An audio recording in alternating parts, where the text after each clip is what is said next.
Seguimos aquí en Mesa de Prensa y ahora nos acompaña Miguel Alvear, presidente de la Cámara Binacional de Comercio e Integración Perú-Brasil, a quien le damos la bienvenida.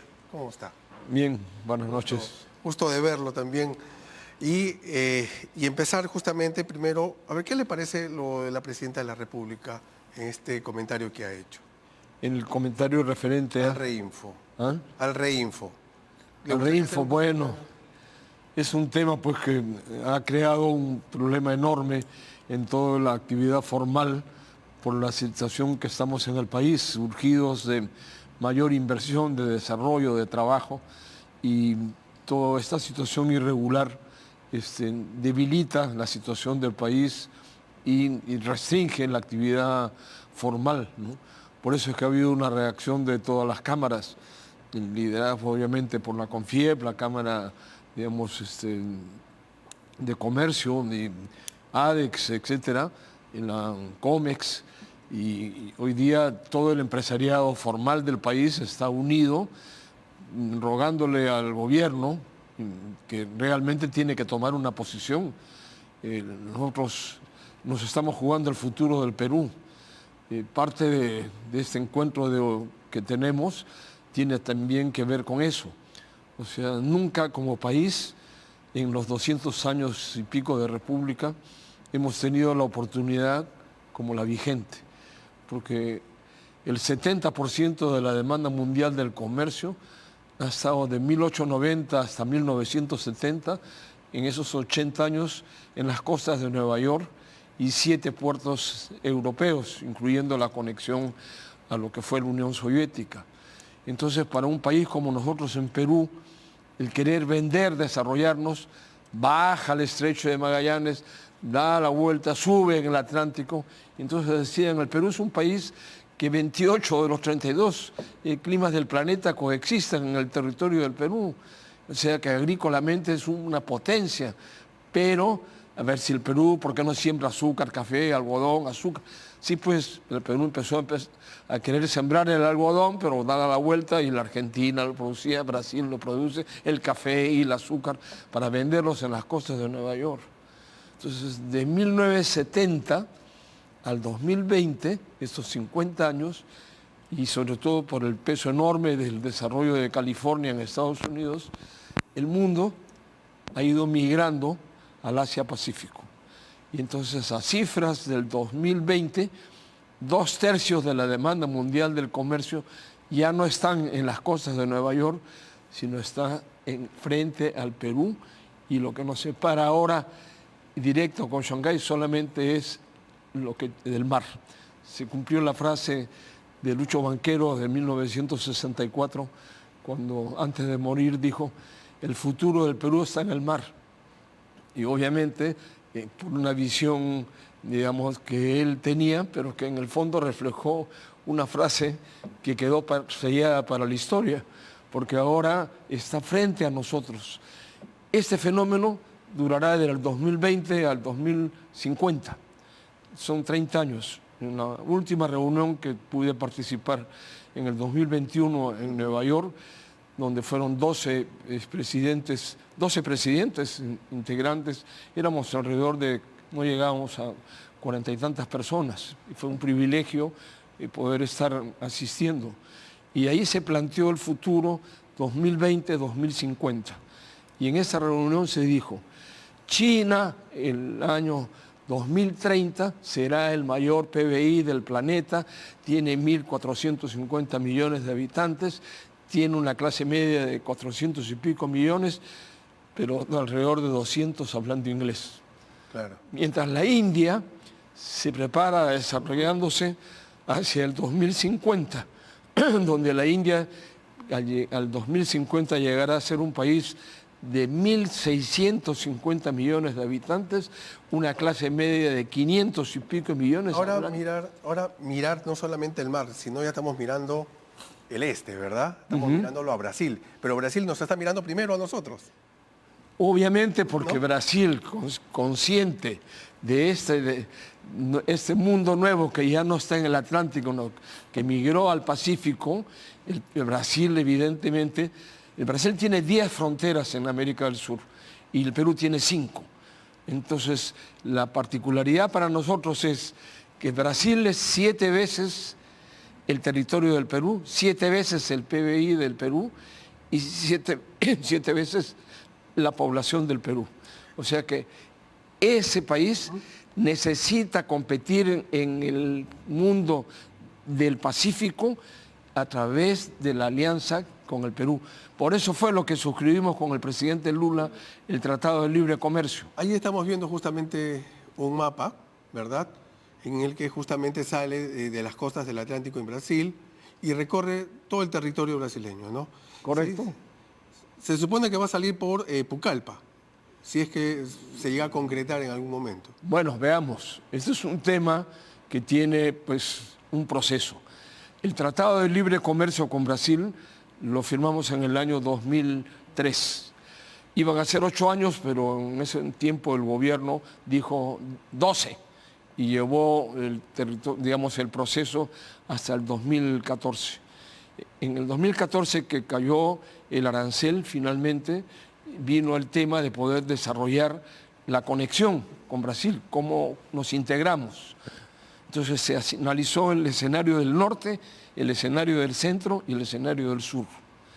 Dentro de esos escenarios, el escenario del norte fue, bueno, Brasil tiene toda su relación donde estaba la demanda en el Atlántico Norte, va desde Portobelo, que es la capital del estado de Rondônia, y es la zona donde está Mato Grosso do Sul, es donde Brasil tiene la gran producción del azúcar, del café, del algodón, de los productos agrícolas. Y a la hora que tenía que Brasil exportar, el río Madeira se desarrolla en una plataforma de 60.000 toneladas de containers que navega. Todos los ríos de Brasil están dragados, o sea, tienen la profundidad para la navegación. Entonces el Solimões avanza hasta el norte, llega mejor dicho, a la Madeira y llega al Solimões, que es el Amazonas, se llama en Brasil, y dando a la diestra, a la derecha, al Atlántico y de ahí a Nueva York.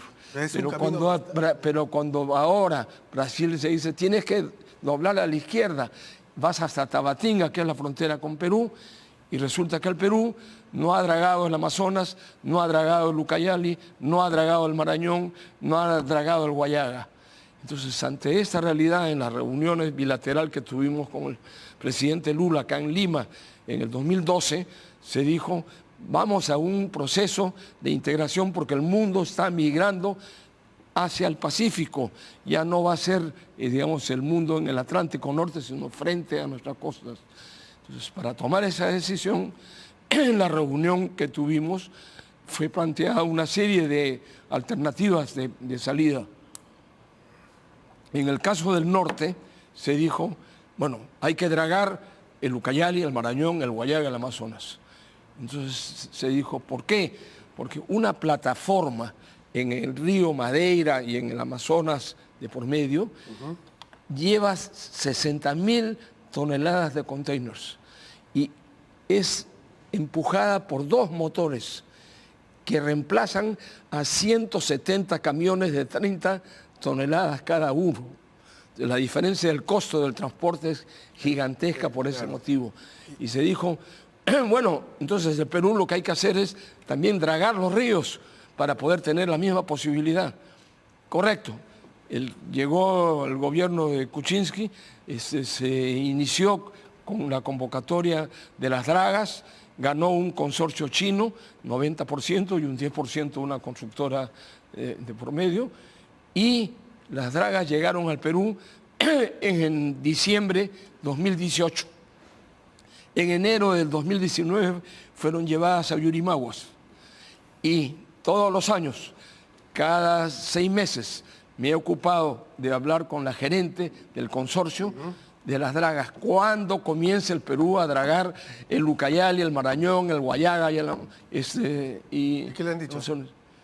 Que me han dicho que el 2024, en mi última llamada, me respondió llorando la gerente de este consorcio y me dijo, acabo de recibir una nota de la empresa china que ganó la licitación, que tengo que retirar las dragas porque lleva 6 años y el Ministerio de Transporte no ha decidido nada y se las llevó a Belén do Pará. Claro. Entonces nos hemos quedado sin poder dragar los ríos y por lo tanto la conexión del norte, el puerto de Bayóvar, se quedó pendiente.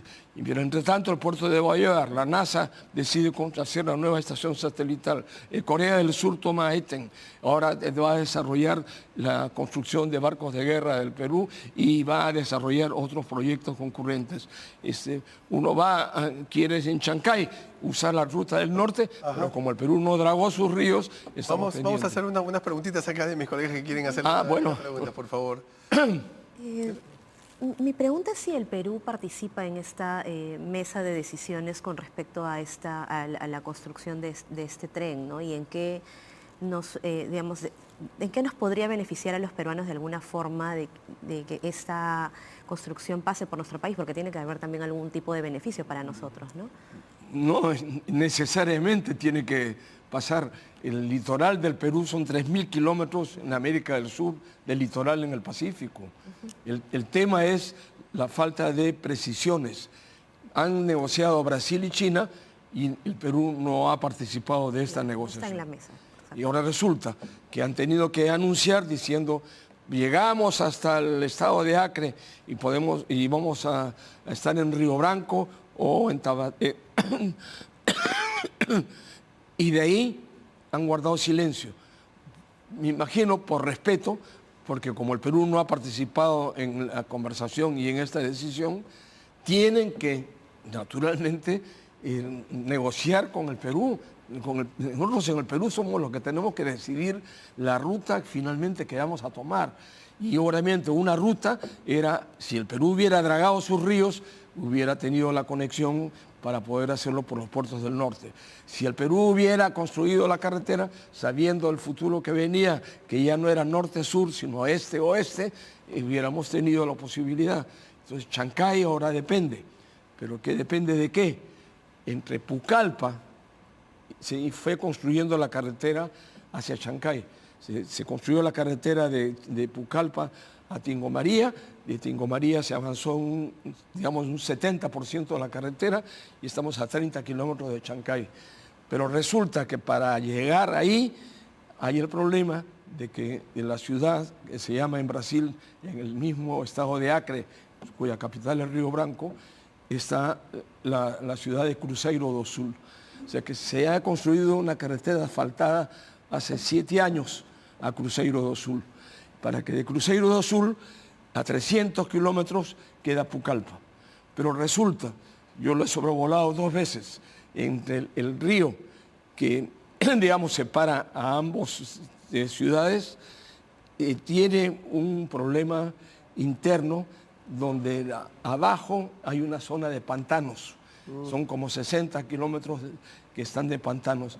Pero en esos pantanos ha desarrollado flores silvestres inéditas. Y la UNESCO hace esos 7 años, cuando esto salió en evidencia, lo ha protegido. Entonces, para poder desarrollar algo en ese territorio, tendríamos que hacer enormes procesos burocráticos con UNESCO para recuperar esta posibilidad. Pero es un hecho que son 300 kilómetros. Veo que China hoy día ha empezado a exhibir al mundo soluciones y es posible que ellos puedan pensar en un puente que permita salvar esta situación de los pantanos por lograr profundidades mayores. Claro. Es una posibilidad, pero volvemos de nuevo, así como es una posibilidad al norte, pero no dragamos los ríos. Es una posibilidad, pero tiene que tener una solución de los pantanos. Entonces queda la ruta del sur. Y la ruta del sur es que Brasil, desde el Atlántico en Santos, y luego toda la ruta hasta el mismo Cruzeiro do Sul o Río Branco, está construida la carretera hasta la frontera de Cusco y Arequipa. Entonces resulta que los puertos de Corío, en Arequipa, como el puerto de Marcona, digamos Matarani, que tiene todo el servicio a Cerro Verde y más Corío en lo que puede resultar, sería una conexión natural al Pacífico. Vamos a hacer Esto lo que tiene está- que decidirlo el Perú ahora, pero tendríamos que ser Vamos parte. con la pregunta que quiere hacer, gracias. por favor. Sí, ¿cuál cree usted que es el poder ahorita de negociación que tiene el Perú? Porque, digamos, la declaración del canciller peruano ha sido al Perú, no nos han tomado en cuenta, el Perú no ha negociado esto, pero el Perú es fundamental para este tren bioceánico que quiere hacer China y Brasil, porque en la costa sur del Pacífico no hay ningún puerto como Chancay, salvo tal vez que se pueda comparar, pero incluso en menos dimensiones, el puerto de San Antonio en Chile, ¿no? Pero ya bajar hasta ahí sería muy No, costoso. pues, pero ahí también vamos a un tema que se llama el calado, o sea, la profundidad de los puertos del mar. El problema, San Antonio en Chile es un puerto que tiene 12 metros de calado. Bayóvar es un puerto que tiene 18 metros de calado. Chancay es un puerto con 18 metros de calado, como lo tiene Eten. 16 metros lo tiene el Canal de Panamá, como lo tiene el Callao. En el sur, Marcona tiene los 18 metros, pero Corío del Perú tiene 28 a 32 metros. O sea que en los 3.000 kilómetros del litoral del Perú, el puerto de Corío es el de mayor profundidad. Pero habría que esperar todavía que lo construyan.